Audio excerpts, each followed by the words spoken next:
Coube a mim, então, com muito prazer, né, dar o meu boa noite a todos, dizer o quanto todos são bem-vindos nesse momento que é tão especial para o CCEPA, o momento em que nós comemoramos os 85 anos de longevidade desta querida instituição, né? E, fazemos todos nós parte desta casa, uns há mais tempo, outros mais recentemente, mas todos nós sempre nos beneficiando desta divulgação do Espiritismo na ótica que o considera uma ciência de observação e uma filosofia de consequências morais, fiel, portanto, ao genuíno pensamento de Kardec e à sua própria afirmação, como consta lá na obra O que é o Espiritismo. Creio também que todos vocês partilham do sentimento de gratidão ao trabalho dos fundadores do CCEPA, mas partilham também, ao mesmo tempo, de uma percepção de responsabilidade individual e grupal em tornarmos-nos todos também nós aqueles que são chamados a trabalhar pela sua continuidade, pela divulgação do pensamento espírita laico, para que o próprio CCEPA possa prosseguir na nobre tarefa de divulgação da doutrina espírita, atingindo sempre mais pessoas no benefício que todos nós do CCEPA recebemos. É, portanto, para nós, uma tarde e noite de alegria, mas principalmente de estímulo a trabalharmos juntos, integradamente, por um CCEPA que possa continuar como o fizeram os seus fundadores, forte, eficiente e eficaz em seus resultados. Parabéns, CCEPA. Obrigado aos seus fundadores, aos trabalhadores de longa data. Eu gostaria de fazer nessa singela abertura uma homenagem ao nosso querido amigo e mestre Jones. Dizer do nossa tristeza de não podê-lo vê-lo entre nós hoje, nesta data tão significativa para esta casa, em função da sua saúde precária. O seu Jones fez do CCEPA um grande objetivo de vida e da divulgação do espiritismo laico o seu ideal mais precioso. Seu Jones sempre compartilhou conosco o seu amplo conhecimento doutrinário, seu amor à doutrina espírita e, principalmente, a sua capacidade de tocar a nossa sensibilidade para desejar praticá-lo. E nisso eu vejo o valor do mestre, daquele que toca os seus discípulos para que despertem neles o compromisso com as lições recebidas do mestre. O seu Jones, com a sua dedicação, com o seu tempo que dedicou à causa, contribuiu para a formação espírita de tantas pessoas. Junto com os demais fundadores, fez um CCEPA sólido, grande, mas principalmente muitíssimo respeitado por todos os cantos do Brasil e agora, mais recentemente, por todo o mundo. Por tudo isso, nós hoje prestamos essa homenagem tão especial e tão carinhosa ao Jones e reiteramos a ele a nossa profunda gratidão. Obrigada, seu Jones. Obrigada, amigos fundadores e trabalhadores de longa data que eu vejo aqui presentes hoje, né? E que fizeram e que construíram com tanto amor esses 85 anos de divulgação do espiritismo laico, progressista, humanista e livre pensador. Estão todos de parabéns. Muito obrigada. Parabéns, CECEPA. Com essa singela abertura, eu quero passar a palavra ao Salomão, que é o nosso coordenador do nosso diálogo desta noite. Com a palavra, Salomão. Por favor. Bem, boa noite a todos. Essa comemoração de 85 anos do CECEPA nos dá a oportunidade de divulgar um trabalho, uma mensagem que o Jones escreveu em 1997, que nós descobrimos, foi desencavar lá nos arquivos da Opinião, e o Beto fez um excelente trabalho, com um trabalho visual e artístico, digamos assim, incluindo e compondo um vídeo com fotos que recordam uma parte da história do CECEPA, né? Vocês sabem que, fundado em 1936, o CECEPA não se chamava CECEPA, se chamava inicialmente Centro Espírita Luz e Caridade, depois Sociedade Espírita Luz e Caridade. E nessa fase inicial, durou uns 30 anos, a sociedade esteve em 2 endereços na Avenida Presidente Getúlio Vargas. E só posteriormente é que se transferiu para a atual sede na Botafogo, onde o presidente, o Valerros, né, o que antecedeu o Jones, construiu a sede atual, não toda ela, porque ela houve um acréscimo posteriormente na gestão do Jones. E então é uma história que tem uma fase nesses 30 anos que não é exatamente aquilo que o CEPA é hoje, né? Anteriormente ele foi uma casa comum, uma casa tradicional, como outro qualquer centro espírita. Mas com a chegada do Jones e da Elba, no ano de 1966, ela começa a mudar de perfil, né? Então, em 68, o Jones assume a presidência da Sociedade Espírita Luz e Caridade, e ela assume uma feição mais kardecista, posso dizer assim, né? O Jones mesmo conta, e isso talvez seja uma história já repetitiva, né, para alguns, porque a cada ano que a gente faz aniversário, a gente conta a mesma história.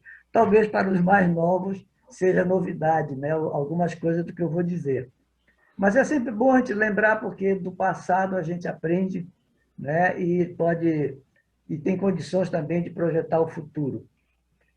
Então, é nessa fase inicial, quando o Jones entra na sociedade e assume a presidência, há a primeira renovação de público, digamos assim. Ou seja, o público anterior, os frequentadores anteriores, deixam a casa por falta de sintonia com a nova direção, né? Com a linha filosófica da nova direção. E isso vai acontecer algumas vezes, já no decurso da administração do Jones, na administração do Monteiro, do Donarço, a minha,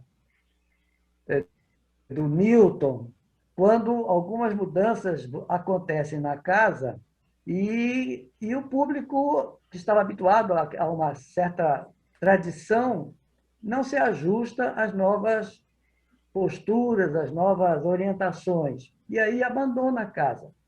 Então, quando, o Jones conta que quando ele chegou, havia um grupo de pessoas que se reunia, havia até uma certa mistura de práticas com a Umbanda, e depois aquelas pessoas se afastaram e a casa assumiu uma nova feição, e é quando ele funda, pode-se dizer assim, o primeiro grupo de estudos dentro da casa.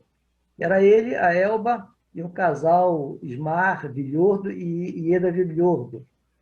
Foi o primeiro grupo de estudos. Isso iria dar uma feição, uma característica para a casa, voltada para o estudo da filosofia espírita. Ao longo do tempo, né, quando eu cheguei aqui em Porto Alegre, em 74, com a Fátima, a casa já tinha uma dinâmica muito atrativa de público, né? O Jones conseguia convidar expositores de qualidade e havia palestras de bom nível. E a casa também prestava aqueles serviços habituais de passes, de receituário, tinha homeopatia, a livraria, coisas que uma casa espírita tem, mas ela tinha uma orientação mais voltada para uma visão kardecista do espiritismo. E isso também atraía alguns comentários, né? O próprio Johnny me contou que as pessoas de outras casas achavam que o pessoal da CELC era meio elitista, né? Eram meio metidos a estudiosos, né? Da filosofia espírita. Então a casa já tinha uma certa fama, porque é voltada para o estudo, coisa que não era muito normal, muito habitual nas casas espíritas, né? A gente sabe que o movimento espírita era muito voltado para a pregação evangélica, né? As palestras eram doutrinação à base do evangelho. E o passe era o recurso para manter uma boa frequência nas casas espíritas. Bom, a CELC tinha tudo isso e tinha também uma boa frequência, né? Eu me lembro que chegamos a um momento em que havia duas palestras, duas reuniões públicas noturnas e duas reuniões públicas vespertinas. E em todas elas havia um grande público. Às vezes os palestrantes eram bons e as pessoas ficavam sentadas na escada, porque não tinha mais lugar no auditório. E depois das palestras tinha o passe, que era administrado para todo mundo, né? O grupo de passistas, né, ou de trabalhadores, ficava na mesa do auditório e, quando terminava, os trabalhadores se deslocavam e davam passe em todo mundo. Não perguntavam se queria tomar passe ou se não, né? Todo mundo recebia passe. Enfim, acabamos a começar a refletir, né, que certas práticas já não eram muito adequadas, né, para não se conformavam muito bem com a proposta kardecista, né? E aí a gente achava que estava impondo, né, impingindo uma coisa às pessoas. E começou-se, então, a selecionar, a triar, né? Bom, o passe agora não vai ser mais ministrado no auditório, vai ser feito lá numa sala separada, e os médios aguardarão ali as pessoas que acharem que precisam de tomar passe. Então, já não era feito a granel, né? O passe era já selecionado para pessoas que se achassem julgando necessitadas disso. Bom, então a casa começou a sofrer transformações, mudanças. E quando nós fomos para a federação, porque o Jones, em 76, assumiu a vice-presidência da Federação Espírita do Rio Grande do Sul. Em 78, ele assumiu a presidência da Federação do Rio Grande do Sul. E, nesse ano, eu estava morando em Manaus, e eu já me arrumando as malas para voltar para o Rio Grande do Sul, o Jones me convidou e tomei posse, sem estar presente, como o diretor do departamento doutrinário da federação. E eu me lembro que uma conversa que nós tivemos,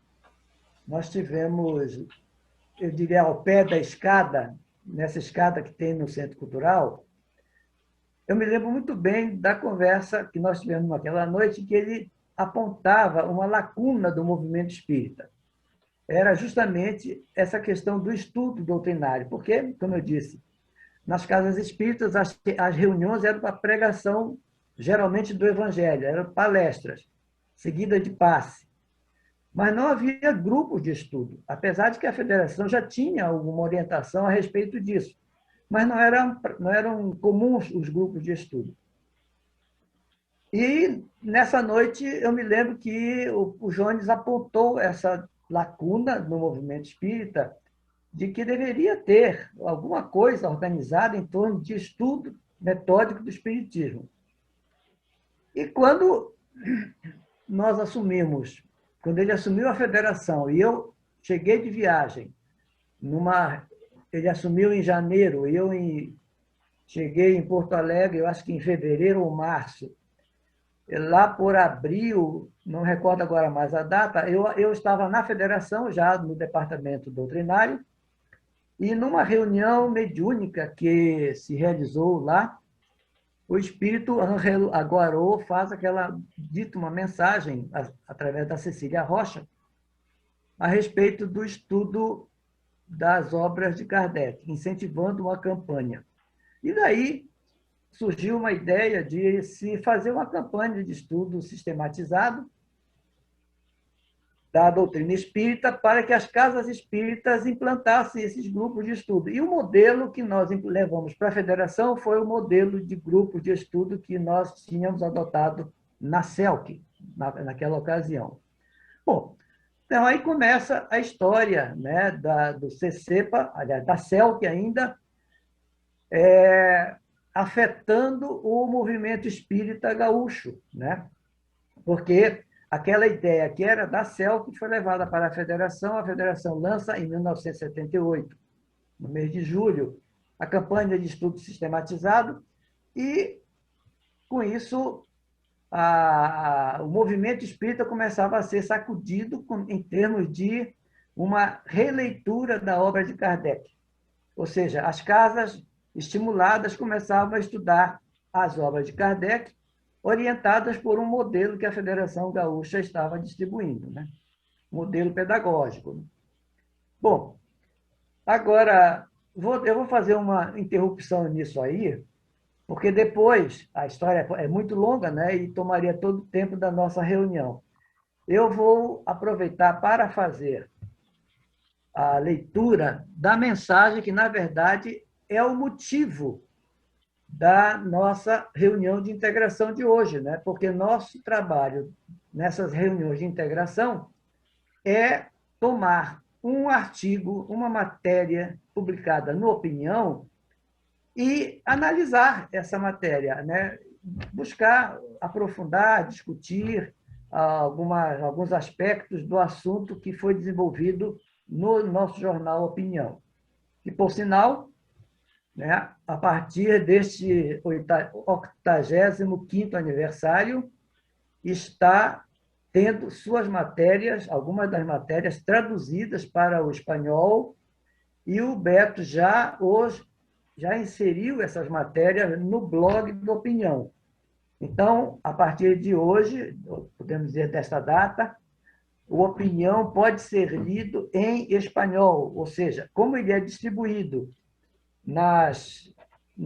junto com os boletins da CEPA, mensalmente, para milhares de pessoas, muitas delas no exterior, de países de língua hispânica, ele poderá ser melhor lido, porque já era lido, certamente, mas com dificuldade, porque os espanhóis entendem um pouco mais, com mais dificuldade o português. Não, nós temos facilidade de entender o espanhol, mas o inverso não é verdadeiro. Então, agora terão oportunidade de ler as matérias do Opinião. Claro que não todo o Opinião, porque tem matérias que não interessam ao público que não é daqui. Então, esse é um outro marco que está sendo levado em conta, né, nesta comemoração dos 85 anos do CC. Então, eu vou ver se eu projeto aqui a mensagem que o Jones escreveu em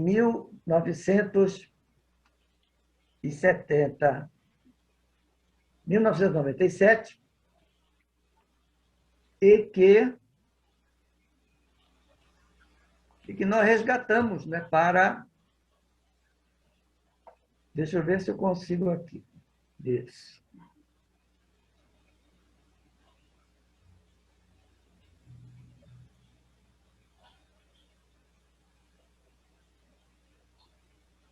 A mensagem Reflexões, né? Foi publicada em novembro de 1997, ou setembro, não me recordo agora.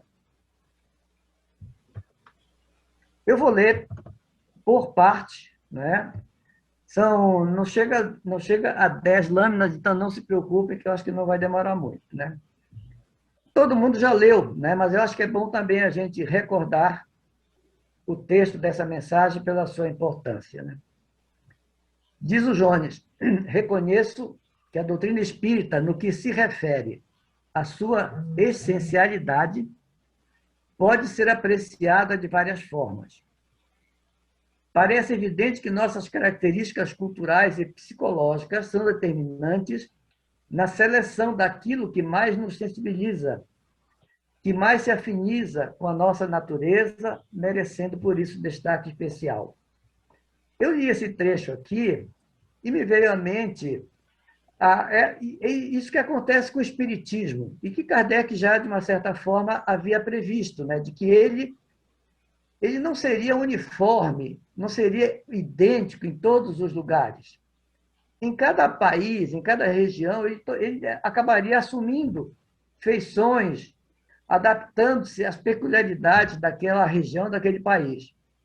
Então, é normal que o Espiritismo seja lido, né, seja interpretado e se ajuste também à cultura da região em que ele se encontra. E vocês já estão percebendo o que acontece. Por que eu estou dizendo isso, né? Chegando no Brasil, ele assumiu uma característica, né, ajustando-se à natureza, à índole do povo brasileiro. E em outros países, por exemplo, a gente vai perceber que o Espiritismo também assumiu feições diferentes, né? Sabe-se que lá, por exemplo, no Caribe tem a santeria, tem o trincadismo, que são formas de espiritismo mesclado, sincrético. Aqui no Brasil, ele também assumiu uma forma sincrética, né? Ele acabou se misturando, embora isso não seja privilégio, né, ou exclusividade brasileira, porque mesmo na França a gente já sabe que ele acabou sofrendo contaminações e apesar de que Kardec não pretendesse que ele se tornasse uma religião, ele teve tendências, né, e acabou assumindo em muitos lugares uma feição religiosa, né, dada aquele atavismo natural das pessoas que acaba trazendo para a doutrina espírita uma substituição da sua religião original. Então, isso aqui parece colocado pelo Jones, né, de que aqui a doutrina espírita ela acaba se ajustando, se afinizando com a natureza de cada um. E, individualmente, acontece a mesma coisa, né? Cada um faz uma leitura e toma o espiritismo como algo que, para ele, pode ser uma religião, para outro pode ser uma filosofia, para outros pode ser um campo de pesquisas.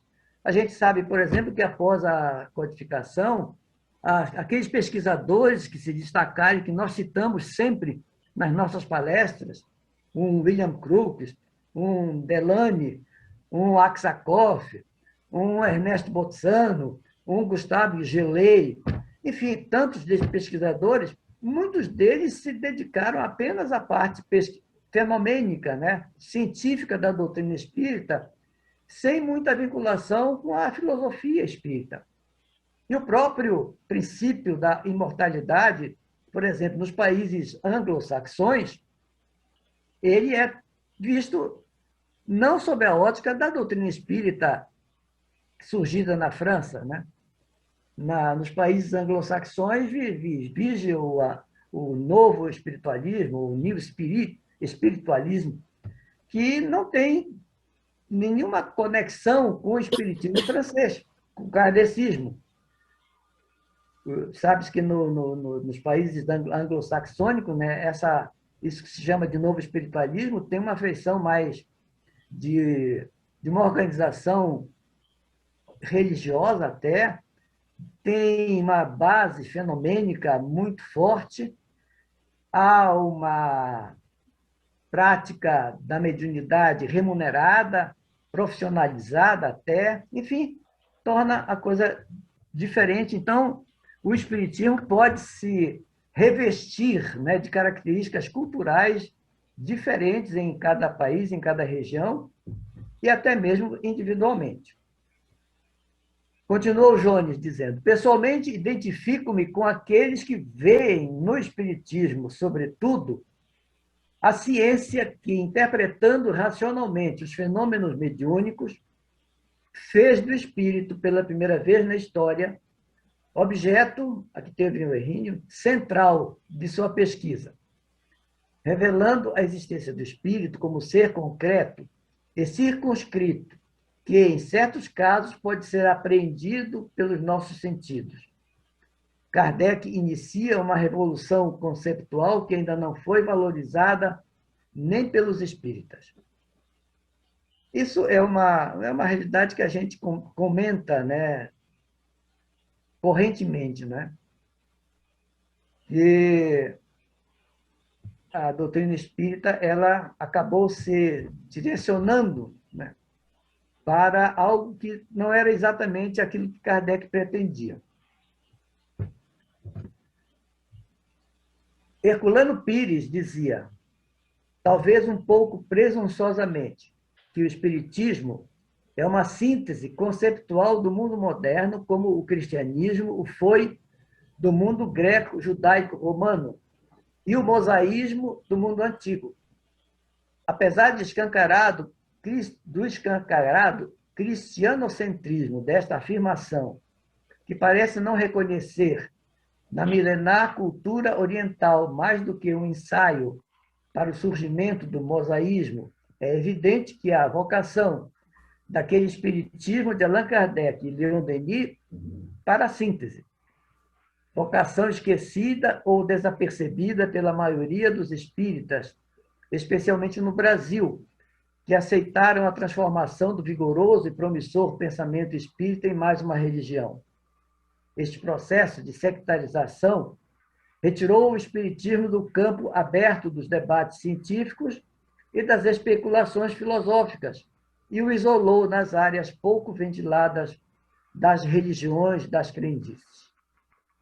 Bom, a gente sabe, tem analisado isso, né, esse segmento laico do espiritismo faz justamente essa crítica de que quando o espiritismo chegou no Brasil e, em função da influência dos primeiros líderes que eram oriundos do catolicismo, que ele acabou se contaminando, né, por princípios da religião cristã. E tanto que no Brasil acabou o espiritismo se dizendo que o espiritismo é cristão, que o espiritismo é evangélico, o espiritismo é a revivescência do cristianismo. Então, nesse terreno da religião, realmente ele tem pouco a contribuir para um processo de evolução. Ele se volta muito mais para aquilo que as pessoas chamam de reforma íntima, né? Como algo necessário, como algo salvacionista, né? E nós temos que fazer isso para poder merecer um melhor lugar no plano espiritual. Então, cria-se uma coisa heterônoma, né? Daquilo que se tem comentado também, de que é por força de uma imposição externa, de uma legislação exterior, de normas, de procedimentos que são ditados externamente, aí sim nós temos que cumprir, que seguir aquilo. Jesus, certamente, que não quer seguidores, né?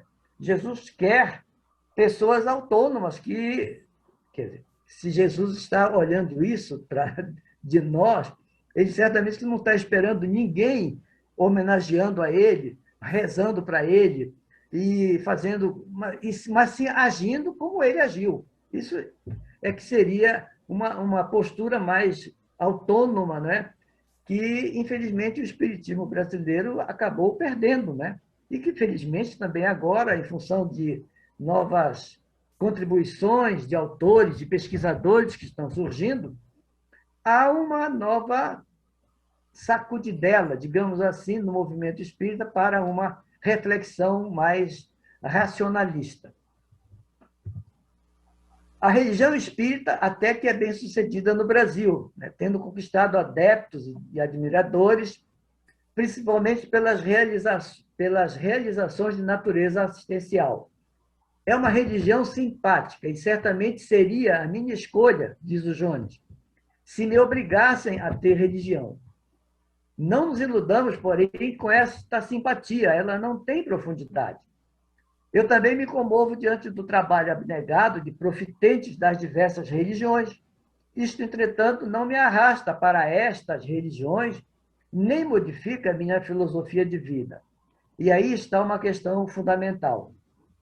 Realmente, o espiritismo no Brasil ele se desenvolveu muito em termos de população espírita, ou de profitentes, de simpatizantes, de frequentadores, justamente pelo seu aspecto assistencial, socorrista, que até em determinados momentos foi muito importante, né? E em determinadas regiões também tem uma grande importância no atendimento às necessidades e às carências de população ou de setores da população marginalizados, setores carentes. Então, ele conquista muito respeito por causa disso. Porém, ele perde por não se apresentar como uma filosofia que questione, que aborde com mais seriedade as questões sociais, as questões políticas, as questões dos problemas do mundo. Então, é um aspecto que precisa ser desenvolvido, né? E esse segmento do qual nós participamos tem uma contribuição vigorosa a dar nesse sentido. Já foi dito que o homem moderno não quer mais crer de olhos fechados, e sim saber de olhos abertos. Significando isto que o homem esclarecido da nossa época somente aceita modificar sua filosofia, isto é, sua concepção de homem e de mundo mediante a argumentação científica e filosófica robusta. Ora, o dote espírita é destacado especialmente nestas áreas, e se for inteligentemente divulgado, poderá ser valioso aliado na busca da verdade, da liberdade e na luta contra o sofrimento, objetivos comuns a todos os homens. E nesse aspecto, eu devo ressaltar que o estudo da doutrina espírita e aquilo que tem sido incentivado pelo chamado ESD, Estudo Sistematizado da Doutrina Espírita, ele objetiva justamente que as pessoas conheçam mais a obra de Kardec. É um programa que foi calcado com o objetivo de levar o participante da Casa Espírita a conhecer mais Kardec. Claro que o programa de estudos não abrange toda a obra de Kardec, apenas propõe os temas e a cada casa espírita, a cada grupo espírita, compete fazer um trabalho de aprofundamento na medida das suas necessidades. Mas é essa abordagem do conhecimento espírita que pode possibilitar uma base sólida para o desenvolvimento de qualquer atividade e a manutenção, né, da atividade da Casa Espírita com fidelidade ao pensamento kardeciano. Finalizando, o Jones diz assim: a consequência essencial do extraordinário diálogo de Kardec com os espíritos foi revelar a existência objetiva do mundo extrafísico ou espiritual, do qual o nosso mundo físico é mero subsistema, deslocando assim o eixo das nossas perquisições filosóficas. Do homem físico, passamos para o homem espiritual que transcende aquele. Ora, considerando a existência desta dimensão extrafísica como fundamental, o Espiritismo afeta drasticamente a forma pela qual percebemos o mundo e a nós mesmos. Esta visão espiritocêntrica e o humanismo transcendental que dela decorre é o cerne da filosofia espírita.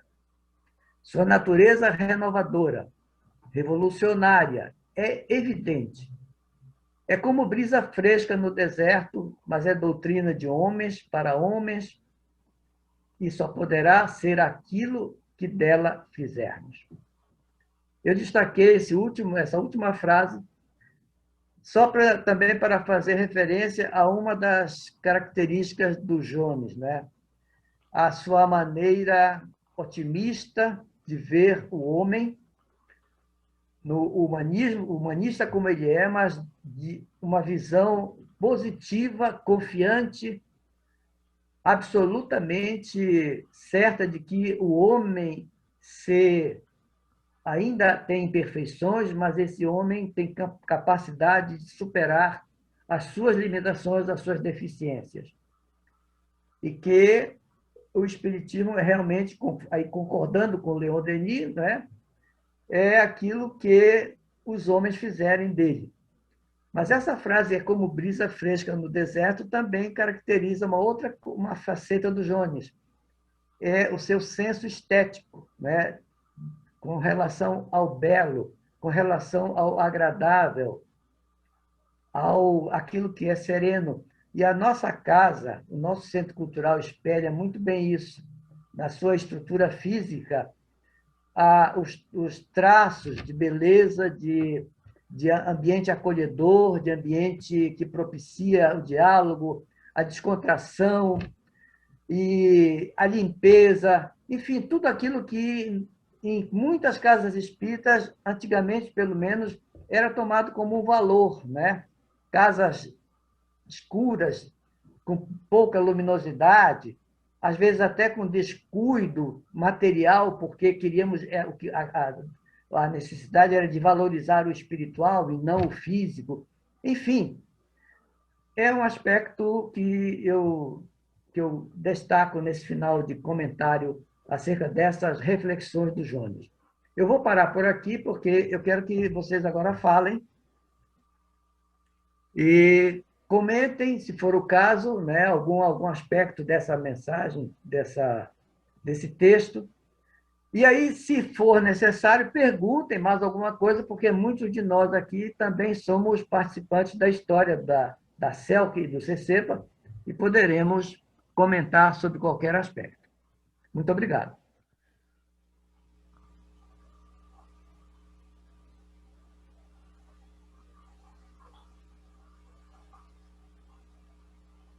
É a vez de vocês falarem agora.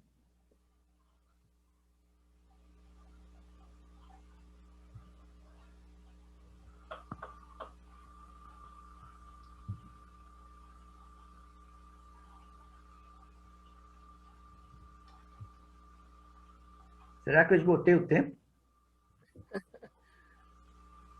Eu acho, Salomão, que esse texto foi muito bem escolhido porque ele é o retrato do Jones. Esse texto retrata o Jones. É a síntese do pensamento do Jones. Mas uma coisa que também a gente pode destacar é que nós que conhecemos o Jones, e tu que o conheceste antes ainda de mim, aqueles que o conheceram mais remotamente também acompanharam as transformações, não só que ele operou para fora, mas as transformações que ele operou em si próprio. Né?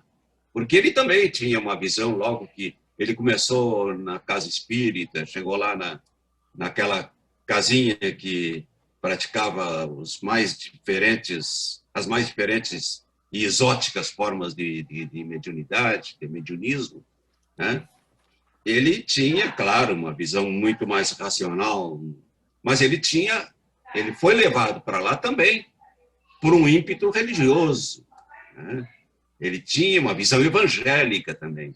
E, pouco a pouco, ele foi se transformando. E, na medida em que ele se transformava, ele ia transformando o ambiente do qual ele era, em conteste, líder. Que a liderança dele é uma liderança moral, é uma liderança que não impõe nada, mas que estimula o livre pensamento, estimula a liberdade. Né? Então, essa transformação, ela se operava nele e depois dele ela iluminava. Ela sempre iluminou o ambiente, o entorno no qual ele era um eficiente, um legítimo, um genuíno líder. Né? E tu destacaste também, Salomão, o aspecto estético do Jones. Isso é uma característica essencial dele. E nós todos que convivemos com ele por mais tempo, cansamos de ver o Jones subindo numa escada para tirar uma teinha de aranha ou para arrumar uma cortina que estava um pouquinho mal colocada, né? Para trocar uma lâmpada, porque ou para mudar de lugar uma coisa que não estava esteticamente bem colocada. Né? Então, essa característica estética dele também demonstrava a sua alma linda, generosa. Né? É o que está me ocorrendo. O Donácio pode lembrar que na época do congresso que a CEPA realizou em Porto Alegre, o CCEPA passou por uma reforma. E eu acho que o arquiteto foi o Jones, não foi, Donácio?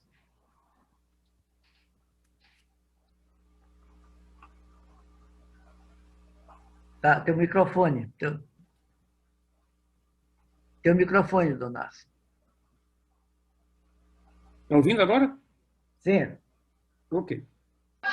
Na época, nós pensávamos aproveitar o máximo possível a área que pudéssemos construir, porque não havia condições de demolir a casa, né?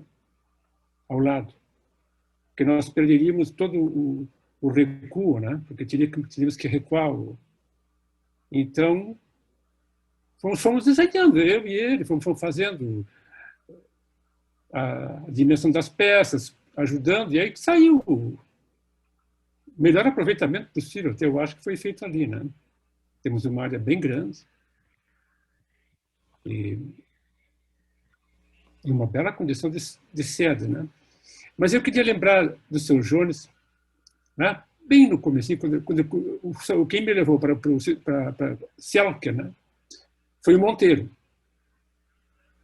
O Monteiro dava aula na mesma escola que eu também dava naquela época, 73, 74. E aí eu comecei a frequentar. Foi aí que eu conheci o Sr. Jones, né? O balcão ainda estava virado, não sei se você lembra, não é onde está na posição hoje, ele era no sentido lateral. A gente subia a escada, já estava de frente ali para os médios ficavam todos na mesa sentados, né? E o interessante é que nunca se fez assim uma discussão visando o futuro, discutindo as ideias que poderíamos implementar, né?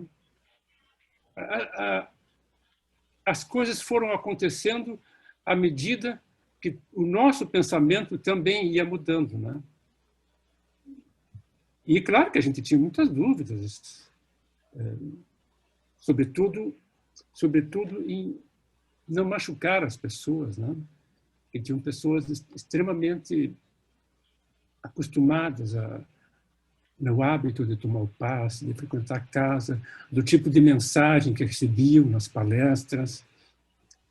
E quando a gente começou a mudar, foi uma coisa até certo ponto dolorosa, porque perdemos bons companheiros, né? Que acho que não entenderam bem o nosso pensamento, né? E aí foram acontecendo tudo, né? Não foi uma coisa inusitada, né? É curioso que esse processo de essa transição, né, que a gente opera, porque nós éramos religiosos. Eu até disse, eu comentei outro dia que se eu não tivesse vindo para o Rio Grande do Sul, ficasse na minha terra, lá, Belém do Pará, porque lá eu era também integrante da União Espírita Paraense. Eu cheguei a ser vice-presidente da União Espírita Paraense, quando eu fui transferido para Porto Alegre. Se eu tivesse ficado lá, eu hoje seria um belo religioso, né? Porque sem contato com essas ideias, né, provocativas, né, que eu tive aqui no Rio Grande do Sul, com o Jones, depois com o Jaci Regis e outros companheiros, né, de trabalho, eu não teria sofrido essa metamorfose, né, digamos assim, essa laicização. Então, lá eu estaria como um religioso, talvez um bom religioso, né? Porque não tocado pelas ideias. Por essas ideias. Eu costumo dizer que o Sr. Jones mudou o entendimento do que seja dúvida. Porque dúvida, antes de conhecer esse entendimento, era um pouco de insegurança, desconhecimento. E ele empregava a dúvida como um motor para o desenvolvimento, né? Para a pessoa buscar, através da elucidação dessas dúvidas, o conhecimento que nos ia jogar para cima, né? E isso, de certa forma, foi o que nos levou a fazer essas transformações que a gente fez em conjunto ali, né? Porque hoje, tão longe dos fatos, parecem, e são, né, etapas de uma história. Mas a gente que viveu naquele período ali, tendo que conversar com as pessoas, explicar por que estávamos encerrando tal atividade. Isso que o Salomão comentou, grupos que tentavam implantar algum estudo um pouco diferente, de uma metodologia mais laica, né, e se dispomos com pessoas. Foi uma coisa assim, um período muito difícil. Confesso para vocês que estou sempre lembrando esse período, que coisa difícil foi fazer essas transformações. E não esperava que fôssemos tão longe, né?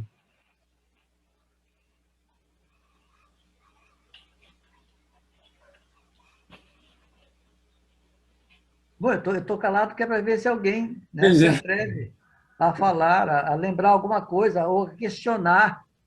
Eu sei que uma questão que muitas pessoas não falam, né, porque tem medo, é de por que não tem passe na casa, né? Por que não dá um passe? Por que não tem tratamento espiritual? Tantas casas fazem isso. Nós temos um companheiro que sempre que eu vou lá, é o Aureci, né, lá no Terceira Revelação Divina, fazer palestra, agora não mais, né, porque eu também não tenho ido mais lá. Mas eles sempre perguntaram, Salomão, por que vocês não tiraram passe da casa?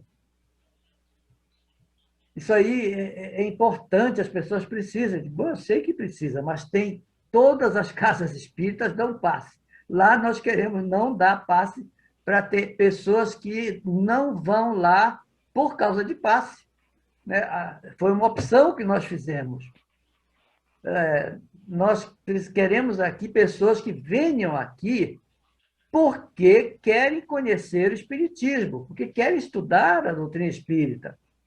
Porque se as pessoas querem tomar passe, isso aí, a maioria das casas espíritas está pronta e muito bem equipada para fazer isso, para dar esse tipo de atendimento. Então, não é falta de caridade, a gente não dá passe aqui, né? Nós simplesmente escolhemos o tipo de público que nós queremos, né? Quer dizer, nós selecionamos as pessoas com quem nós queremos trabalhar na nossa casa. E a porta de entrada, ao invés de ser aquele convite que as pessoas fazem, geralmente, olha, vai lá no CC para tomar passe. Ninguém da nossa casa faz isso, né? Nenhum de nós diz, olha, vai lá no CC para tomar um passe, porque não tem. Mas a gente diz assim, pode, olha, vai lá no CC, para que se tu quiser estudar, conhecer Espiritismo, A gente tem lá grupos, né? A gente bate papo, conversa sobre isso, pesquisa, debate. Aí sim, esse é o tipo de convite que a gente pode fazer. Então, é uma opção, e houve, claro, essa escolha teve consequências, né? Como toda escolha tem consequências. Aí aconteceu aquilo, né? Nós tínhamos, como eu disse, 4 sessões públicas. Nós chegamos num momento em que tínhamos grupos de estudos, não sei se... Eu acho que tínhamos mais de 12 grupos de estudos na casa. Você tinha grupo de tarde, de noite.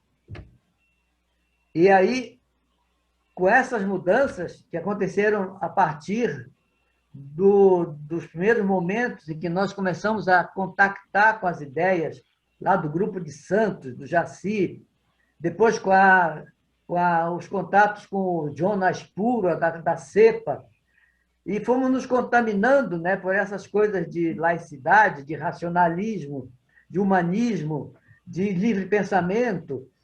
Aí as pessoas não gostaram muito disso, né? Porque também começamos a direcionar as nossas atividades mais para atividades culturais. E as pessoas que queriam tomar passe, ou que queriam levar a lista de nomes para receber, fazer irradiações, ou que levavam a garrafinha de água para fluidificar, para tomar o passe, dar passe na camisa do irmão, do pai. Enfim, aquelas coisas todas que foram sendo eliminadas da casa, aí as pessoas também iam afastando. E quando nós decidimos ouvir os associados para saber se aceitariam que o CCEPA pedisse filiação à Confederação Espírita Pan-Americana, aí foi outra celeuma. Tivemos que fazer uma Assembleia Geral em que o voto a favor da filiação ia ser defendido, o Milton defendeu esse voto, mas também tinha que ter a oportunidade de outro associado defender a não filiação à CEPA, que foi um dos irmãos... Gilson ou Gelson. Acho que foi o Gelson, não sei se foi o Gelson ou o Gilson, que são gêmeos. São 2 irmãos gêmeos, né? E são parecidos em tudo, né? Exato. E um deles, então, fez a defesa contrária a que nós pedíssemos filiação à CEPA. Felizmente, nós ganhamos aquela eleição e pedimos filiação à CEPA, e, a partir daí, aí se complicou a relação também do CCEPA com a Federação Espírita, porque, em 95, nós tínhamos também realizado aqui em Porto Alegre o 4º Simpósio Brasileiro do Pensamento Espírita, que o Jaci Regis organizava em São Paulo. E uma única vez, que foi essa de Porto Alegre, foi feito fora de São Paulo.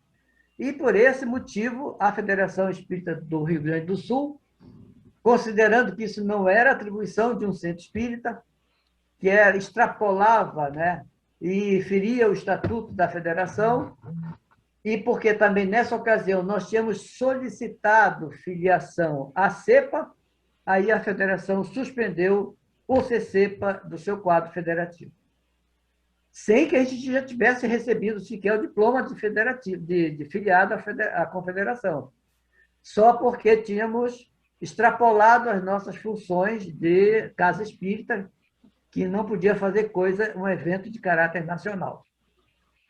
E aí ficamos reféns, né, do movimento espírita federativo. Vou aproveitar contar uma história, acho que pouca gente sabe dessa história. Eu não me lembro bem qual foi o ano.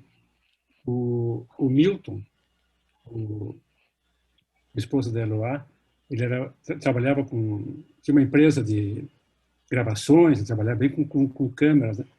E aí nós resolvemos, eu e ele, fazer uma experiência de gravação para ver se algum espírito mandava uma mensagem, né?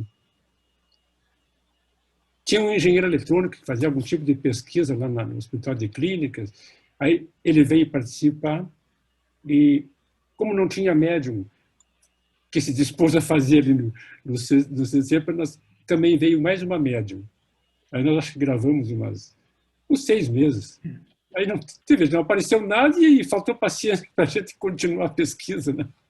Tinha que examinar todas as gravações para ver se não aparecia nada, e rotação diferente, mas olha, valeu pela experiência de participar, né? Pessoalmente, eu achei esse texto excelente, uma síntese. Quando eu li a primeira vez, li uma segunda, li uma terceira, e vi o quanto ele conseguiu trazer de uma maneira tão leve, mas também tão profunda, a natureza do Espiritismo, porque o texto é uma reflexão sobre, afinal de contas, o que é o Espiritismo para nós, né? O que, na opinião do seu Jones, né, pela caminhada dele, como deveríamos considerar o Espiritismo? Então, eu pude perceber assim, que ele se preocupou com a natureza, salientando sempre a ideia de ciência e de filosofia, né? Não de religião, a ideia que ele traz da finalidade, quando ele diz que o Espiritismo busca contribuir com a busca da verdade, né? A busca da verdade, essa que nós todos os dias, quando participamos dos grupos, estamos tentando ampliar, né? Criando novos enfoques para aquela verdade que todos trazíamos em nós quando ali chegamos. Então, a busca da verdade e da liberdade, né? Da liberdade de pensarmos livremente, de questionarmos livremente, de discordarmos de aspectos que estão ali na codificação, né? Não dos princípios básicos, mas de algumas interpretações e de alguns enfoques de Kardec que reúnem o pensamento que na sua época era aceito como certo. E então a verdade, a liberdade, e aí aparece a autonomia, né? E por último a luta, quando ele fala na luta contra o sofrimento, que o Espiritismo abre essa cortina para nós. O que é isso? É a construção da nossa felicidade. É? O Espiritismo nos ajuda a tomar, então, essa consciência de que a felicidade está ao nosso alcance, sempre relativamente ao nível do nosso desenvolvimento, né? A nossa capacidade momentânea, mas, de algum modo, dentro dessas restrições, nós estamos aqui na Terra para aprender a construí-la. E eu andei um pouquinho mais e achei assim que esse texto também me mostrou o lugar que o Espiritismo ocupa, né? Que é um lugar essencialmente de um pensamento que fervilha, que se movimenta, né? Onde se exercita a livre crítica, onde se exercita a síntese pessoal, com profundo respeito a cada um, porque o Espiritismo não impõe nada, ele nos faz proposições, né? E deixa para cada um a sua escolha, a sua síntese, a sua própria convicção. Então, o lugar do Espiritismo é um lugar lindo do questionamento. E as bases dessa interlocução espírita são a racionalidade e a liberdade.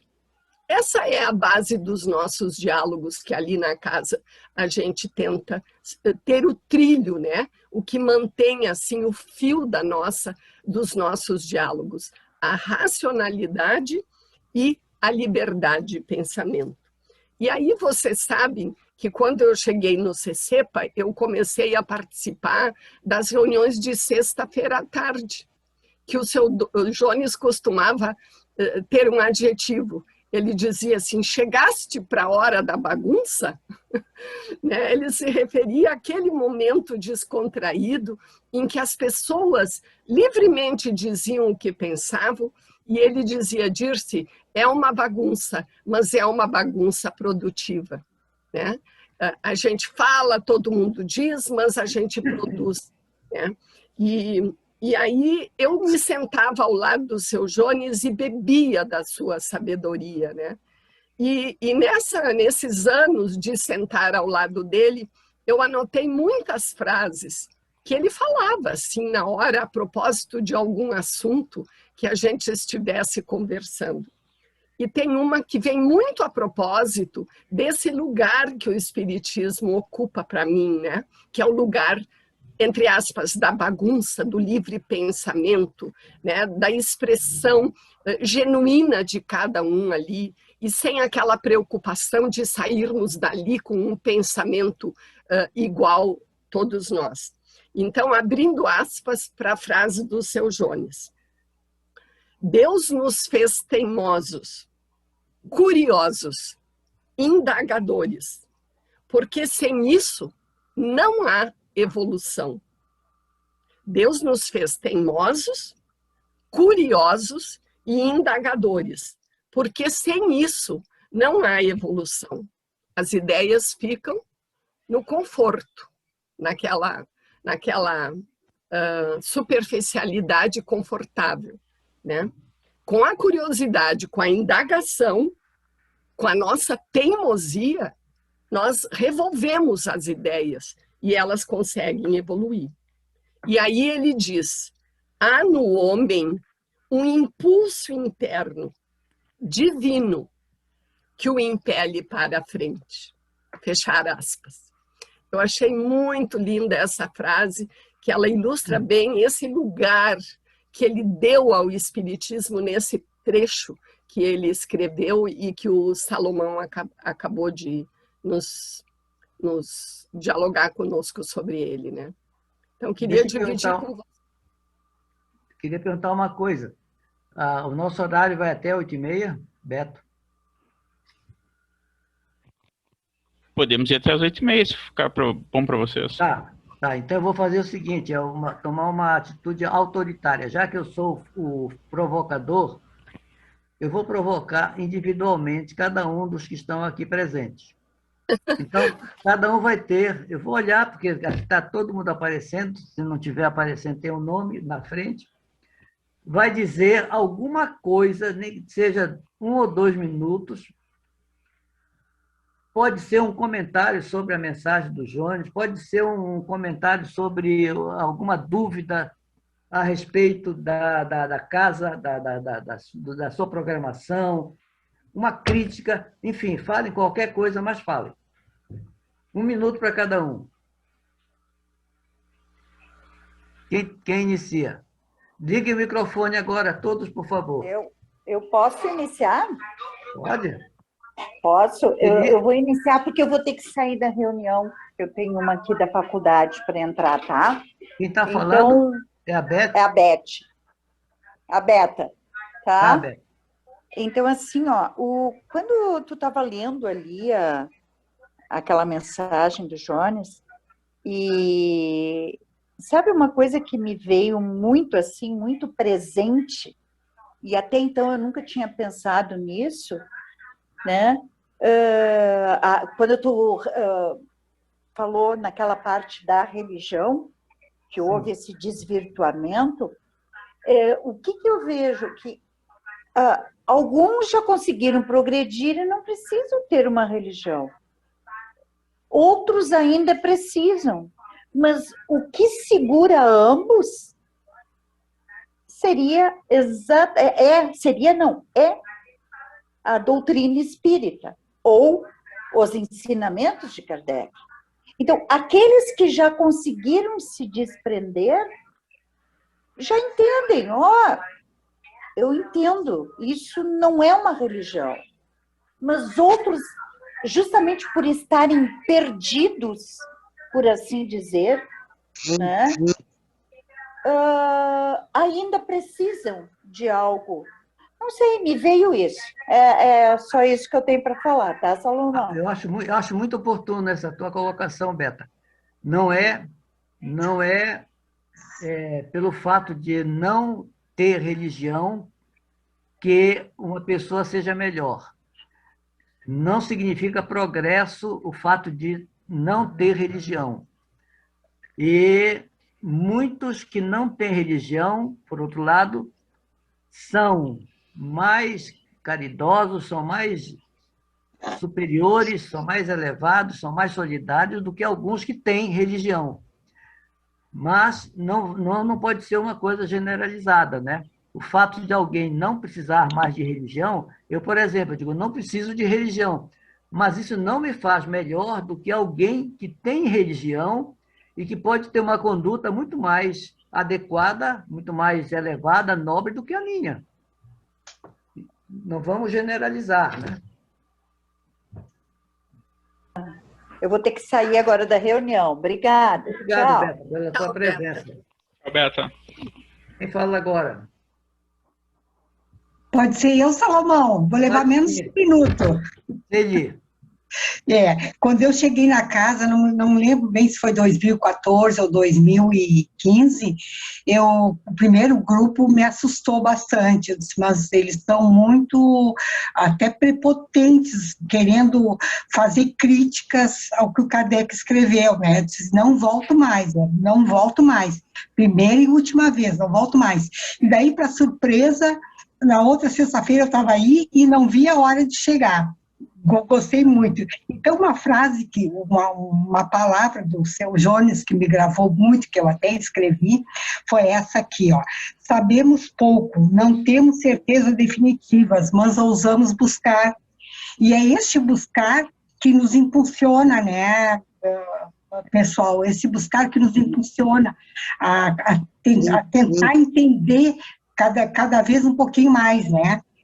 Então, eu sou uma iniciante no espiritismo, perto de vocês, que já tem toda essa caminhada, mas como disse o seu Jones, eu estou buscando essa caminhada, né? E me sinto muito bem no grupo.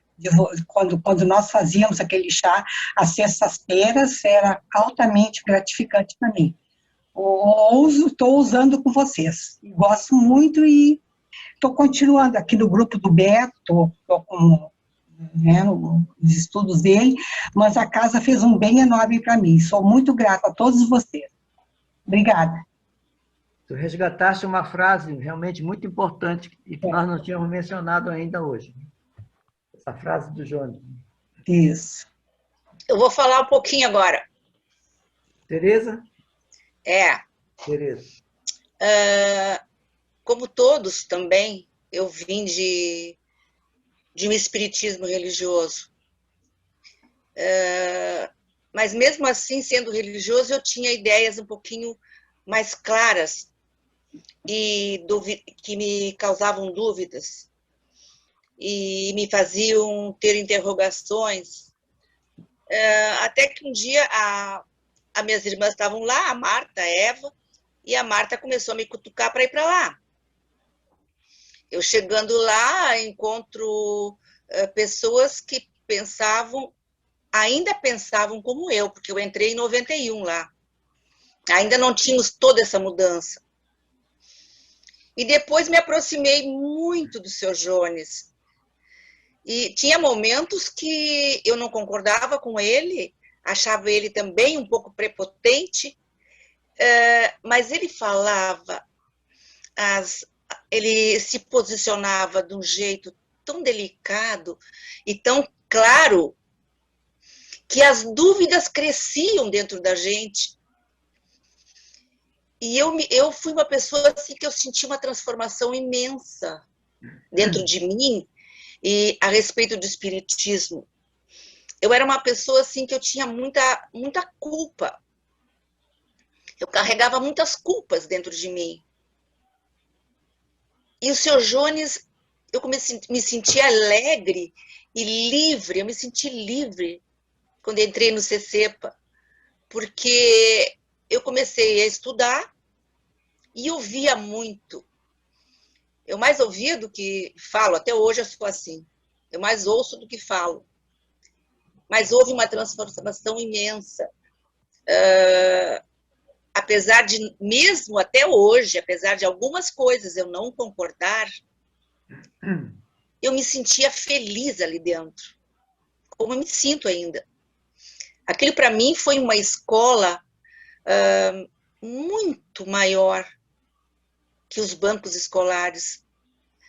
Eu aprendi muito e aprendo todo dia. O Sr. Jones, para mim, é uma referência em todo sentido. Então, eu tenho gratidão, gratidão, gratidão por todos. Aquela casa ali, para mim, é algo que eu não sei como me separar dali. Ela está intrínseca dentro de mim, ela está ali, latente. E o pessoal também, a cada um que eu olho, o Salomão, que quando eu entrei eu tinha muito medo do Salomão, não sei por que razão. Eu achava o Salomão... Pedante? Não era pedante, eu achava... Tu tens essa característica até hoje. A gente está conversando contigo e tu fica olhando e não responde, na maioria das vezes. E aquilo me metia um medo engraçado. Eu dizia para Marta, engraçado, eu tenho um medo do Salomão. Mas aos pouquinhos aquilo tudo foi se transformando. Eu fui aprendendo, eu fui lendo, eu fui me incentivando. E estou aí, nessa caminhada, aprendendo cada dia, e me sentindo hoje outra pessoa, liberta de muitas atavismo, muita coisa que truncava o meu crescimento. Que bom. Então, é isso aí. Obrigado, Tereza. Quem fala agora? Posso falar, Salomão? Vivian. Vivian, agora que a Tereza falou que tem medo do Salomão, eu também tenho medo dele, Tereza. As primeiras reuniões que eu comecei a coordenar lá no grupo da Dirce, que foi muito difícil, né? Imagina iniciando uma coordenação e quando eu entro no grupo, assim, me dou de cara com o Salomão, aí eu me tremi toda, né? Eu disse, agora acabou para mim, né? Mas, pessoal, o que eu quero dizer do CESEPA é que é uma história muito bonita da minha vida. Não faz muitos anos que eu estou no CESEPA, não sou tão antiga quanto vocês. Mas eu tenho imensa gratidão a essa casa que me acolheu. Comecei lá no início, no grupo da Dirce. A Dirce me acolheu muito também, me assustei muito com a filosofia, também quase saí do CESEPA, e a Dirce me segurou. E aí se passaram muitos anos, né? E sou muito grata. Eu considero hoje o CESEPA uma extensão da minha família, porque eu fiz ali grandes amigos, pessoas que eu quero muito bem, que eu tenho imensa gratidão. E já que hoje é homenagem ao seu Jones, eu queria contar que quando eu assumi no lugar da Tereza, ele pegava muito no meu pé. Toda vez que ele chegava no CCP, ele dizia assim, a Vivi é chata. Ou, eu esqueci a carteira em casa porque a Vivi vai me assaltar. E aí, toda vez que ele chegava, ele falava a mesma coisa. Aí, uma vez, quando ele entrou, eu digo, já sei, né? Vai dizer que eu sou chata. E ele, não, a Vivi é obsediada mesmo. Então, eu nunca esqueci essa brincadeira dele. E ele sempre conseguia, com essas brincadeiras, né, arrancar um sorriso. E aí, uma vez eu disse, o senhor pega muito no meu pé. E ele falou assim, não, eu só pego no pé das pessoas que eu gosto. Então, eu achei muito, muito querido, né? E é isso, queria aproveitar que hoje estão todos aqui reunidos e dizer que eu sou só gratidão ao CC. Era isso. Muito bem. Falta algumas críticas, vamos ver. Marta, põe teu microfone.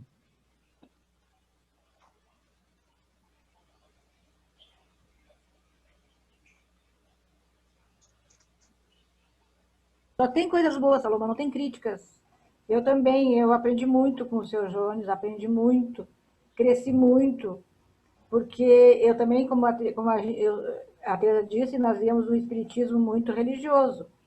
E eu tinha muitas críticas com a minha mãe, que a minha mãe dizia que tudo era pecado, que não era assim, então a gente era muito religiosa e isso aí me incomodava, essa religiosidade da minha mãe me incomodava, não gostava disso. E quando eu fui para o CESEPA, eu disse assim, eu quero procurar um lugar onde me dê explicação das coisas, o porquê das coisas.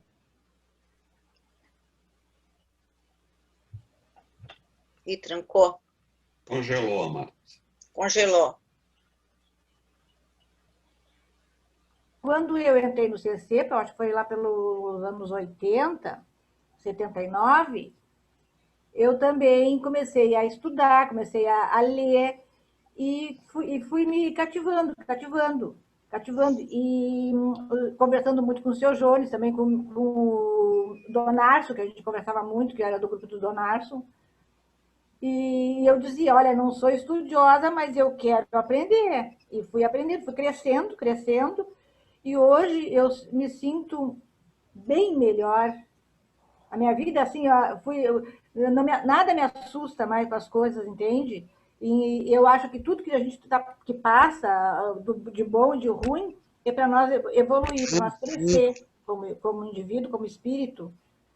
E é isso. E o seu Jones sempre me ensinava, me dizia que eu não tivesse medo das coisas, de enfrentar as dificuldades da vida, porque eu fiquei muito, muito sozinha também, eu e meus filhos. Então, ele me dizia, vai em frente, minha filha. Ele me chamava de minha filha. Vai em frente, minha filha. Era como se fosse meu pai. Então, qualquer problema que eu tinha com ele, com a Elba, eu falava com eles. Se eu tinha problema em casa com meus filhos, eu conversava com ele e ele me orientava muito. Então, eu só tenho a agradecer. Gratidão. E o CCEPA, para mim, é como extensão da minha casa também. Eu tenho muito carinho por todos ali do CCEPA. Que bom. Bom, eu vou dar mais agora 1 minuto para cada um, mas tem que falar, começando pelo Leonardo. Liga o microfone. Microfone. Sim.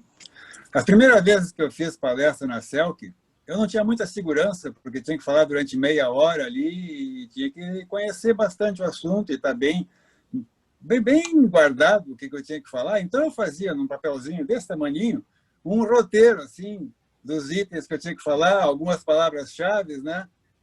Um dia, quando eu tinha terminado a palestra, o Jones olhou o papelzinho e disse: puxa, com isso aqui na mão, podia fazer a mesma palestra que tu fizeste.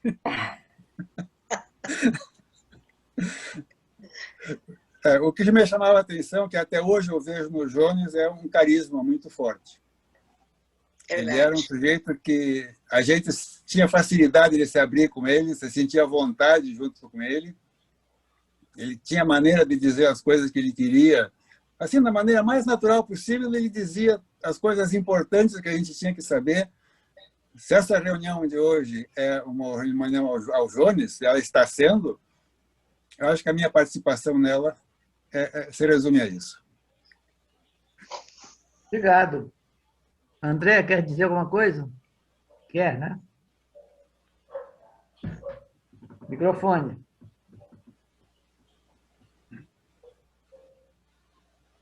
Estão escutando agora? Sim. Você é um pouco breve. Claro que eu tive pouco contato com o seu Jones, né? Eu tive 2 situações dele que me marcou muito. Foi uma questão que ele falou no processo de eleição, que ele disse que o CCEPA até então era machista. Eu me admirei dele, da coragem dele ter dito, né? E daí, acho que quando ficou ratificado que a dona disse ia ser candidata, né? E achei uma coisa assim dele muito bonita, dele chegar a expressar aquilo numa reunião e não ficar escondido atrás do muro. Tá? É uma questão muito importante. Uma questão que esse texto dele me faz refletir, me faz ter mais vontade de me estimular ao estudo, é que justamente eu tenho muito questionamento, porque o que acontece? A gente sabe que as pessoas que não fazem parte dos estudos da filosofia do espiritismo, eles têm até uma certa restrição de considerar o espiritismo como ciência. Tá? E eu acho que a gente tem que ter essa questão da gente querer estudar e também, daqui a um tempo, escrever alguma coisa para que comece aos poucos ser alinhada alguma coisa que seja esse reconhecimento. Até porque é uma coisa que nos torna bem, nos deixa bem assim, nos questiona, estimula a gente a estudar mesmo, porque, na verdade, o que a gente vê? Se a gente começa a estudar muito a obra do Kardec e começa a estudar a revista espírita, a gente vê que carrega muito nessa questão de orar. Claro que tem a questão dos espíritos, a manifestação dos espíritos, mas eu fiquei questionando. Até eu digo porque eu não sou do espiritismo religioso. né? A vantagem que eu tenho, porque na verdade eu vim cru, eu cheguei cru no CC. Mas uma coisa que, claro, que a gente fica na dúvida, como que a obra, a gente se baseia na obra do Kardec. Na obra do Kardec ratifica. Tem até, eu estou fazendo algumas anotações, e tem muita coisa que fala da oração, e é uma coisa que é uma coisa recorrente na obra dele. Então, o que acontece? No momento que a gente volta, e tem que todo o questionamento do CC, porque ele, na verdade, que não tem essa questão de religião, de passe e tal, eu acho que a gente acha que é bom, que eu tive sorte, até um dia eu comentei com o Beto, Beto, eu dei sorte, porque eu queria estudar o Espiritismo e caí justamente no CC. E o Beto disse para mim, pode ser que não tenha sido sorte, pode ser que eu tenha, pode ser que teve, foi um caminho que tu teve de cair justamente no CC, para te estimular e para te estudar mesmo. Em linhas gerais é isso, é pouca coisa, não tenho muito para falar, eu só sei que eu tenho que mais estudar. Não, mas foi muito bom. Renato, quer falar? Bom, eu sou um super recém-chegado na casa, não tem muito o que falar, né? Quase não conheço nada da casa, nem só conheço ela fisicamente por fora. Mas o que eu posso dizer é que pena não ter conhecido antes, né, o CC. Eu gostaria de ter conhecido já alguns anos atrás, né? Que se encaixa muito no que eu penso. Então, eu tenho a agradecer, espero continuar com vocês e aprender muito com o convívio com vocês, que realmente é uma base filosófica muito grande dentro do kardecismo, e é algo que eu realmente sempre procurei, né? E encontrei agora com o CC. Então, só tenho a agradecer. Pena não ter conhecido o seu João, espero poder conhecer ele ainda, né, no decorrer dos dias aí. É isso que eu tenho para falar aí. Obrigado. Obrigado. Antônia? Fala, Antônia. Seu microfone. Achei. Quando tô pensando assim na questão do 1 minuto, né? 1 minuto, assim, um tempo incrível, uma eternidade, assim. A gente pensa assim, o que é 1 minuto, né? Até lembrei, comecei a pensar, tem lá eu até estava procurando aqui as minhas referências aí que eu lembrei do Festival do Minuto, que tem agora, não lembro de onde é que criou, mas eu lembrei primeiro foi nas artes plásticas, lá tinha o Vagalume, que eu acho que não era 1 minuto, mas sei lá, lembrei assim, no mundo aí das videoartes e curtas-metragens, 1 minuto é um marco bem memorável, assim, 1 minuto é quase que uma história épica, praticamente, um momento épico, né? Um tempo épico, pode acontecer tanta coisa que eles pensam assim, 1 minuto, o que é 1 minuto? Mas quando tu começa a pensar e começa a tentar desenvolver e pensar, não, né, já passou 1 minuto, né? E quanto às minhas memórias aí sobre a CEPA, eu fico pensando, as memórias são bem assim, misturadas, né? Porque eu me lembro, eu era bem criança, né? Então, aquela coisa assim, vem várias memórias, assim, eu lembro da casa que deve ser aquela na Getúlio, né? Que tinha aquele espaço embaixo ali, que era, né, que passava por cima, tinha quase como um fosso, assim, né, tu passava por cima para chegar na casa que tinha, acho que ali que tinha aquela sala, o passe era separado, né, eu me lembro, tinha uma sala que a gente assistia, depois tinha salas que o pessoal ia para as salas ali. E outro que eu me lembro que eu não sei qual que era acho, talvez a que eu mais gostava, é a minha memória que eu mais gosto, que era eu não sei se era essa ou se era outra, agora eu não me lembro, mas que era a casa que tinha um espaço enorme na frente, que não era né, entre a rua e a casa, assim, um espaço enorme. Tipo, claro, assim, eu era criança, eu era pequena, então é bem comum vários lugares que, para mim, quando eu era criança, eram enormes, né? Quando eu vou ver de novo, mas não é tão grande assim. É que nem 1 minuto, assim, quando começa assim, dependendo começa a pensar o que é 1 minuto, tu acaba excedendo 1 minuto, ou pensa, passou 1 minuto.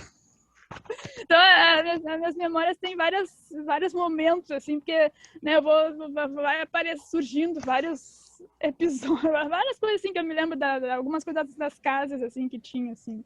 Eu acho que o que eu me lembro mais era dessa que tinha as reuniões e depois tinha as outras salas que as pessoas iam pro tal do passe. Talvez porque eu já fosse um pouquinho maior também quando ia nessa. Era essas coisas assim. Mas tá bom, Antônia. Foi muito bom. Eu quero agora ouvir o Sérgio, né?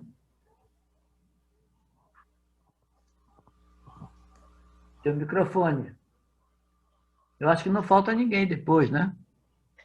Sou calouro nessa Universidade de Estudos, diálogos, discussões, convergências, divergências. O meu contato foi por e-mail com o Salomão, que me recebeu no curso de iniciação. Depois desse curso, eu passei a integrar o grupo do Clarimundo e depois para o grupo do Beto, ao qual eu pertenço até hoje. Tive apenas 2 contatos com o seu Jones por ocasião daquelas festividades que, na época pré-pandemia, a casa fazia de vez em quando, sempre muito agradáveis.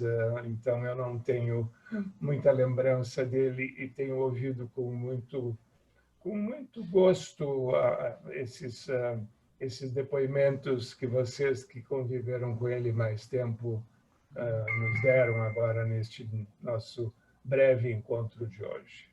Era isso. Obrigado, Sérgio. Bom, eu acho que todo mundo falou. Não, eu estou vendo aqui que tem a Marta Terres e a Lúcia que estão escondidas. Querem falar? Sim. Lúcia? Oi. Dá para me ouvir? Tá, sim. Não, assim, ó, eu não vou aparecer e não vou falar muito também, porque eu não estou podendo muito falar. Mas assim, chama, Lúcia. Sabe o que é? Eu tenho muitas lembranças boas da CEPA, né? E eu acho assim, porque eu comecei ali com a Thaís na escolinha pequenininha, ela tinha 3, 4 anos, inclusive a professora dela, que ela chamava, era a Cristina do Donarson. Eu nunca vou esquecer, porque eu acho que a Thaís é amiga dela até hoje, só que elas não se encontram, porque a Cristina eu acho que não mora aqui. Mas a Thaís sempre gostou muito dela.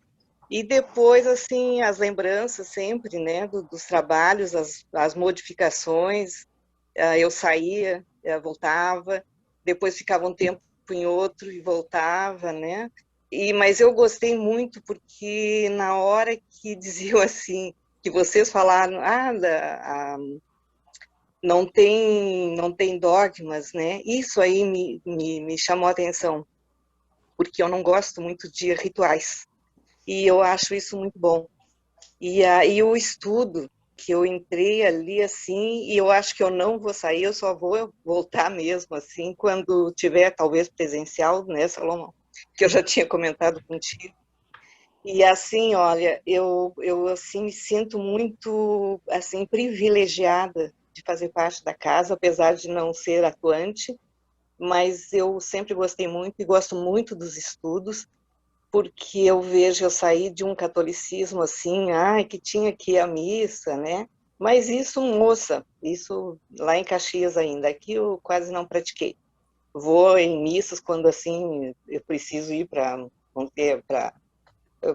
numa hora de missa de 7º dia, coisa assim, ou de um casamento, né? Coisa desse tipo assim que eu vou.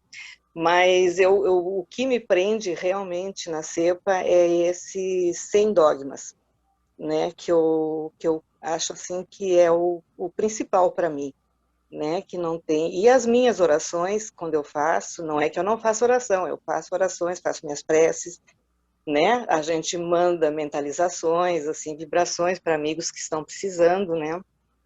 Mas assim eu faço dentro de mim, sabe? Não é, tenho aquele grupinho da meditação com a Dagmar, que a Dagmar foi a minha primeira professora quando eu também comecei a fazer estudo aí. E é assim, né? Participei de todos. Eu me lembro também da época que não dava, que tinha aquelas palestras grandes, bonitas, e que a gente tinha que sair daí lá para o Roosevelt, para o salão do Roosevelt, né? Continuar a palestra lá, né? Que era muito bom também. Então isso aí era um sinal de que a casa era grande, né? Ela era pequena, mas era grande. E é isso aí, o seu Jones foi o que me reteve muito aí também. Isso aí é muito importante, ele foi muito importante, assim, na minha visão espírita. E eu, assim, eu fico muito triste pelo que está acontecendo, mas, assim, eu sei que a gente não fica aqui para semente, né? Como dizia meu pai, né? Então, é isso aí. Um abraço bem grande para todos, tá? E obrigada, viu? Tchau. Marta Terres. Quer falar?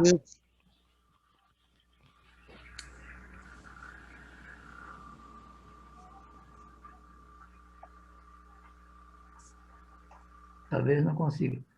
Tereza, a Dirce está falando sem microfone. Salomão, a Marta tem dificuldade em ligar o microfone. É a sobrinha que deixa tudo pronto para ela. Eu acho que ela não deve estar conseguindo. Tá, não tem problema.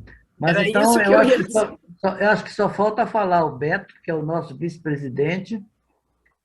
E aparece aí, Beto. Aparecer não tem como, que eu tô sem câmera hoje. Né? Só por trás aqui, cuidando do funcionamento.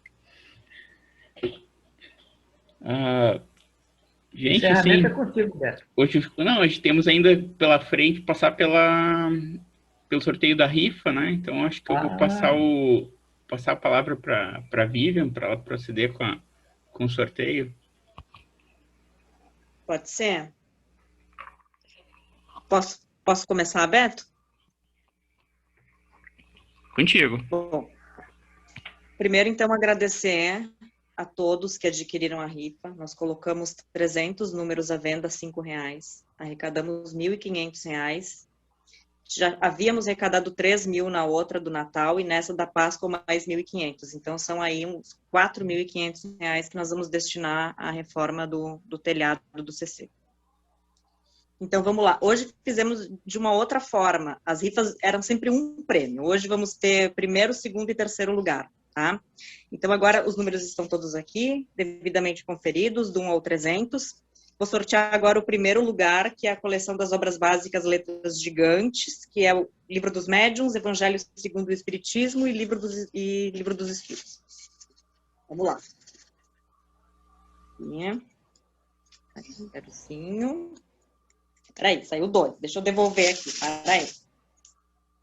Vamos lá. Agora saiu um direitinho, que é o número, vocês não vão enxergar, 53. Deixa eu conferir aqui quem é que é o ganhador. Bonito número. Bonito 53. É a Tereza Samar. 53. Parabéns, Tereza. Parabéns, Tetê. Obrigada. Vamos lá. Agora vamos ao segundo lugar. Oi, Tetê, vai me dividir para eu ler também a Tetê, tu queria o Livro dos Médiuns, né? Agora tu ganhou Letras Gigantes, que é melhor ainda. Pois é, eu peguei um lá. Lembra que eu te avisei? Sim, vai poder devolver agora. O segundo lugar é o livro Alquimia da Mente, do Hermínio Miranda. Vamos ver quem é que vai ganhar. Lá. Número 38. Deixa eu ver quem é o 38. Peraí. Onde é que tá? Aqui. A Marta Terres. Parabéns, Martinha. Legal. Legal. Parabéns, Marta. Ó, o grupo, hein? Tá levando tudo, hein, grupo? Vamos lá, o terceiro lugar é o livro Evocando os Espíritos. Vamos ver. Número 42. Pessoal, olha, a Marta Terres foi sorteada de novo no 42. O que vocês acham? Sorteamos outra pessoa? Não, comprou, é dela. É dela? Leva os 2 prêmios a Marta Terres, então? Exatamente. Acho que sim. Então a Martinha sorte, né? Parabéns, Marta. É isso, pessoal. Rifa sorteada, então. Maravilha. Então, gurias, os prêmios estão lá no CC, tá? TT, Martinha, é só vocês retirarem lá. Estão separadinhos. Tá bom. Parabéns. Salomão, tu tem mais alguma coisa para complementar antes do encerramento? Não, só esperando o Beto falar, né? Ah, o Beto não falou, isso mesmo. Então, pessoal, é bem complicado falar da minha entrada no CCEPA, né? Eu venho também de uma casa mais religiosa, e como eu falo no meu grupo, e você sabe que eu saí naquele momento onde já as minhas questões já estavam se tornando incômodas. Então, quando chegou o limite do que eu podia perguntar sem incomodar demais, né? Então, quando chegou aquele momento do cálice, acho que foi quando chegou a minha hora de procurar outros lugares. Então, eu tive a sorte de entrar num grupo da internet do Espiritismo com Kardec, baseado nas minhas pesquisas na época sobre a Gênese. E ele me encaminhou para o Salomão. E foi um encontro que também modificou muitas coisas na minha vida, né, Salomão? Então, eu tenho muito a agradecer. Providencial, né? Eu tenho muito a agradecer ao CCEPA, a todos vocês. Eu acho que em muitos pontos eu sinto como um grande reencontro, né? E, enfim, agradecer. Eu só tenho a agradecer. Muito obrigado, Beto. Posso encerrar, Salomão? Sim, à vontade, Beto. Tá bom. Eu acho que não teríamos uma melhor maneira de encerrar esse nosso encontro com 2 ou 3 frases do Seu Jones que eu selecionei. Aleatoriamente, assim, né? A primeira delas, idolatria cria dependência e fere a autonomia de pensamento.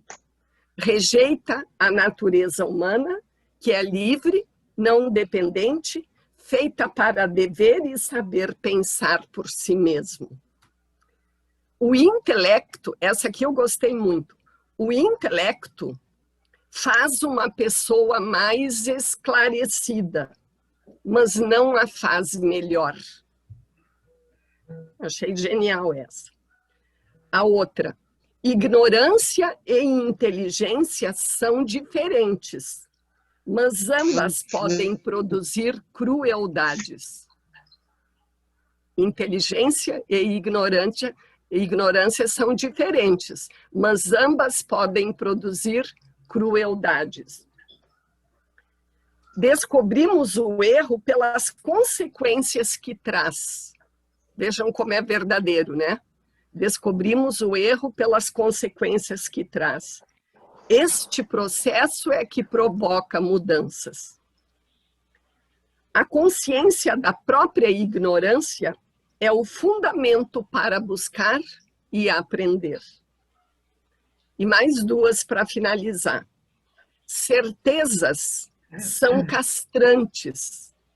A incerteza é desconfortável, mas é vital a mudança. E a última, crise existencial é difícil e maravilhosa. O que não renova, morre. Eu achei que não teria, né, melhor maneira de encerrarmos hoje com essas frases, que o Seu Jones, essas pérolas que ele ia largando na medida da nossa conversa ali descontraída, sempre dentro de um foco, né, de uma ideia que se estava discutindo, mas assim, naquele ambiente de informalidade, de tanta fraternidade, de tanta espontaneidade, que eles sabiam criar naquelas reuniões. O Salomão, o Medran e o Seu Jones criavam nas reuniões de sexta-feira à tarde. Então, gente, acho que podemos encerrar o nosso encontro de hoje agradecendo demais essa alegria de ter vocês conosco nessa comemoração dos 85 anos e dessa justa homenagem que prestamos, tão carinhosa, que quisemos prestar ao Seu Jones e na pessoa dele, homenageando todos os outros trabalhadores que vieram antes de nós e que fizeram do CCEP o que ele é hoje. Muito obrigada a todos vocês.